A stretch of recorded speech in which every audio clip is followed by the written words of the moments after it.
et leurs sabots frappaient le sol comme s'ils trépignaient.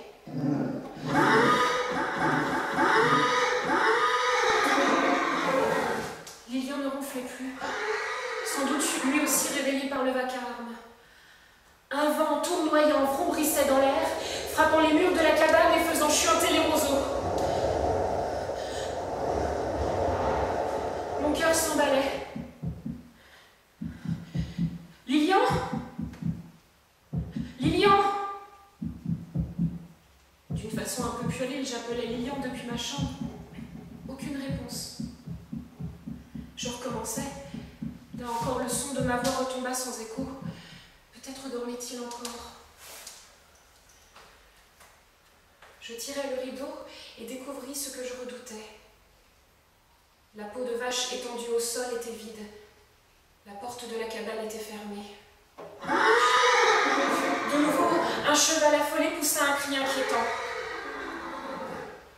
L'instant d'après, silence. Un silence simplement troublé par le ululement fantomatique du vent. Sans réfléchir, par réflexe, j'appelais encore « Lilian ! Lilian !» J'imaginais des choses horribles. Il fallait que j'en aie le cœur net. J'entr'ouvris la porte de la cabane en m'attendant au pire.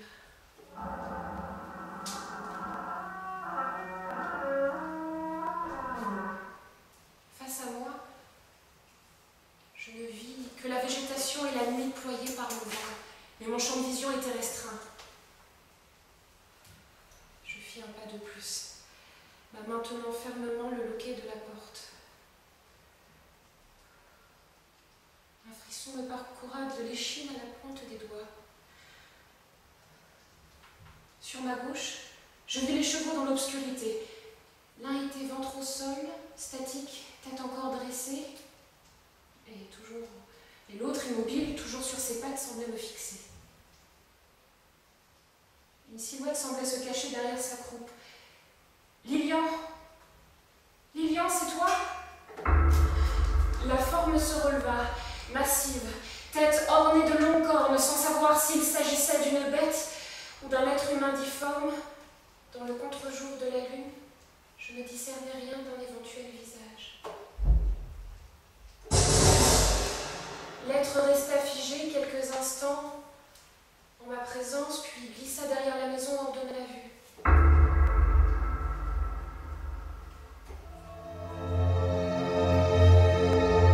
Par un courage que je ne m'explique toujours pas aujourd'hui, j'avançais très prudemment en direction des chevaux.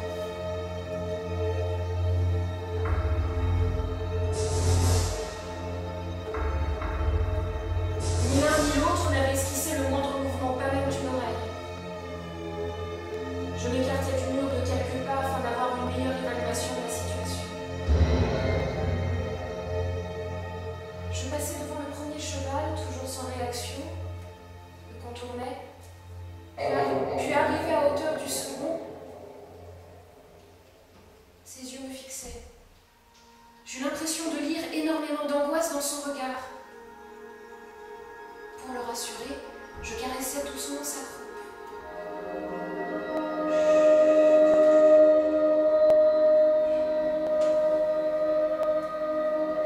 Mes doigts s'arrêtèrent sur une cavité chaude et poisseuse. Ma main était maculée de sang. La croupe de ce pauvre cheval avait été dévorée. De la chair pendait, déchiquetée en lambeaux. Mais il y avait autre chose qui puait, d'âcre, de puissant mêlé à l'hémoglobine. Quelque chose d'animal, comme le fort relent d'un bouc. Je tournai la tête dans la direction où avait fui la créature. Elle était là, à seulement 5 mètres de moi, dans une posture voûtée, jambes arquées, bras ballants.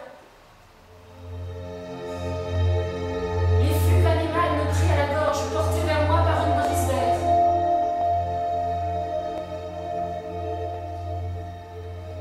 La créature pencha la tête de côté comme font parfois les chiens en signe d'incompréhension.